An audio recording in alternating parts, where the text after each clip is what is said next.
بسم اللہ الرحمن الرحیم۔ ایک عورت کی فریاد جس نے عرش الہی کو ہلا دیا۔ آج میں آپ کے ساتھ تاریخ اسلام کا ایک ایسا واقعہ شیئر کرنا چاہتی ہوں جو ہر بار پڑھنے پر میرے رونگٹے کھڑے کر دیتا ہے۔ یہ کہانی ایک ایسی ہستی کی ہے جسے دنیا نے معمولی سمجھا، لیکن کائنات کے مالک نے اسے وہ مقام دیا جو بڑے بڑے بادشاہوں، فاتحوں اور عالموں کو بھی نصیب نہ ہوا۔ یہ کہانی شروع ہوتی ہے مدینہ منورہ میں، حضرت خولہ بنت سالبہ رضی اللہ عنہا سے۔ وہ ایک بزرگ خاتون تھیں جن کے شوہر حضرت اوس بن صامت رضی اللہ عنہ نے غصے میں آ کر ایک ایسی جاہلی رسم کا سہارا لیا جسے زہار کہا جاتا تھا۔ انہوں نے خولہ سے کہا، تم مجھ پر میری ماں کی پشت کی طرح ہو۔ دور جاہلیت میں یہ طلاق کی ایک انتہائی تکلیف دہ شکل تھی۔ اس کا مطلب یہ تھا کہ عورت معلق ہو کر رہ جاتی، نہ وہ طلاق یافتہ ہوتی کہ دوسری شادی کر سکے، اور نہ ہی اسے بیوی کے حقوق ملتے۔ یہ ناانصافی کا ایک ایسا جال تھا جس نے خولہ کی دنیا تباہ کر دی تھی۔ ان کے بچے تھے، ان کا گھر تھا، ان کی عزت تھی، سب کچھ ایک جملے سے ختم ہو گیا۔ لیکن خولہ نے خاموش رہنے سے انکار کر دیا۔ ان کے پاس نہ کوئی فوج تھی، نہ کوئی سفارش، نہ کوئی دولت، ان کے پاس صرف ایک چیز تھی، ایمان۔ انہیں یقین تھا کہ اللہ ناانصافی کو پسند نہیں کرتا۔ وہ حل کی تلاش میں نبی اکرم صلی اللہ علیہ وآلہ وسلم کے پاس گئیں، اپنی مجبوری، اپنی بے کسی اور اپنے بچوں کا ذکر کیا، لیکن اس وقت تک اس معاملے میں کوئی وحی نازل نہیں ہوئی تھی۔ نبی کریم صلی اللہ علیہ وآلہ وسلم نے فرمایا، ابھی میرے پاس کوئی حکم نہیں آیا ہے۔ خولہ کو لگا کہ اب ہر دروازہ بند ہو گیا ہے۔ ان کی آنکھوں سے آنسو بہہ رہے تھے، ان کا دل خون کے آنسو رو رہا تھا، لیکن پھر انہوں نے وہی کیا کہ جو ایک سچے مومن کا شیوا ہوتا ہے۔ انہوں نے اپنا چہرہ آسمان کی طرف اٹھایا اور براہ راست اللہ سے فریاد کرنے لگیں۔ انہوں نے کوئی شور نہیں کیا، کوئی ہنگامہ نہیں کیا، بس اپنے دل کا درد اللہ کے سامنے رکھ دیا۔ وہ سجدے میں گر گئیں اور رو رو کر کہنے لگیں، اے اللہ، میں تیرے سوا کسی سے فریاد نہیں کر سکتی۔ میں کمزور ہوں، اکیلی ہوں، میرے بچوں کا کوئی سہارا نہیں ہے۔ اے اللہ، میری فریاد سن لے، میرے معاملے میں کوئی حل فرما دے۔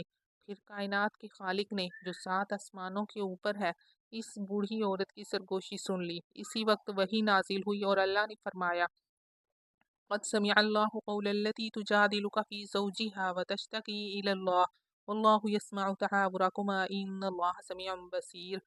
ترجمہ، یقیناً اللہ نے اس عورت کی بات سن لی جو اپنے شوہر کے بارے میں آپ سے تکرار کر رہی ہے اور اللہ سے فریاد کر رہی ہے، اور اللہ تم دونوں کی گفتگو سن رہا ہے۔ بے شک اللہ سب کچھ سننے والا اور دیکھنے والا ہے۔ حضرت عائشہ رضی اللہ عنہا اس وقت چند فٹ کے فاصلے پر کھڑی تھیں۔ کہتی ہیں، میں اس کی تمام باتیں نہیں سن پا رہی تھی، لیکن کائنات کے خالق نے 7 آسمانوں کے اوپر اسے سن لیا۔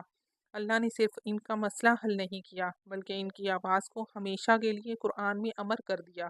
سورۃ المجادلہ، جس کا معنی ہے بحث کرنے والی عورت کی صورت، یہ ایک الہی یاد دہانی ہے کہ اللہ ہر سرگوشی سنتا ہے۔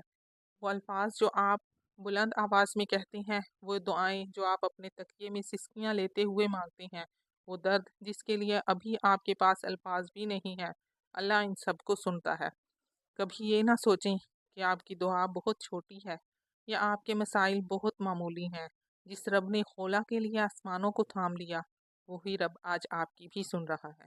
آپ کبھی خلا میں نہیں پکار رہے، اللہ سنتا ہے اور ہمیشہ سنتا ہے۔ برسوں گزر گئے۔ ایک دن حضرت عمر ابن خطاب رضی اللہ عنہ، جو مسلمانوں کے خلیفہ تھے، ایک قافلے کے ساتھ جا رہے تھے۔ ایک ضعیف عورت نے انہیں روکا اور ان سے بات کرنے لگی۔ حضرت عمر رضی اللہ تعالی عنہ نے اپنا پورا وقت انہیں دیا اور ان کی بات سنی۔ جب لوگوں نے پوچھا کہ آپ نے ایک ضعیف عورت کو اتنا وقت کیوں دیا، تو انہوں نے جواب دیا، میں عمر اس عورت کی بات نہ سنوں جسے اللہ نے 7 آسمانوں کے اوپر سنا تھا۔ یہ عورت کوئی نہیں، حضرت خولہ بنت سالبہ رضی اللہ عنہا تھی۔ اس واقعے سے ہمیں کیا سبق ملتے ہیں؟ اللہ ہر ایک کی سنتا ہے، چاہے وہ کتنا ہی کمزور یا معمولی کیوں نہ ہو۔ حق کے لیے آواز اٹھانا اور انصاف کی طلب کرنا بھی بیکار نہیں جاتا۔ کبھی بھی اپنی دعا پر شک نہ کریں، اللہ کے پاس ہر چیز کا حل ہے۔ اللہ ناانصافی کو پسند نہیں کرتا اور وہ ہمیشہ کمزوروں کے ساتھ ہے۔ اللہ پر بھروسہ رکھیں، وہ ہر مشکل میں مدد کرنے کے لیے کافی ہے۔ آئیں آج سے ہم بھی خولہ رضی اللہ عنہ کی طرح اللہ پر کامل یقین رکھیں اور اپنی ہر ضرورت کے لیے صرف اسی سے فریاد کریں۔ اگر آپ کو لگتا ہے کہ آپ کی دعائیں قبول نہیں ہو رہی تو خولا کو یاد کریں۔ ان کے کمرے کی دیواریں ان کی التجا کو نہیں روک سکی تھیں، آسمان اسے بلاک نہیں کر سکا تھا، اور فاصلے اسے لیٹ نہیں کر سکے تھے۔ آپ اس سے کلام کر رہے ہیں جو آپ کی شہرت سے بھی زیادہ قریب ہے۔ وہ سنتا ہے، وہ جانتا ہے، وہ حسیب ہے، وہ آپ کی ہر مشکل میں مدد کرنے کے لیے آپ کو کافی ہے۔ پلیز چینل کو سبسکرائب، شیئر اور لائک کر دیا کریں۔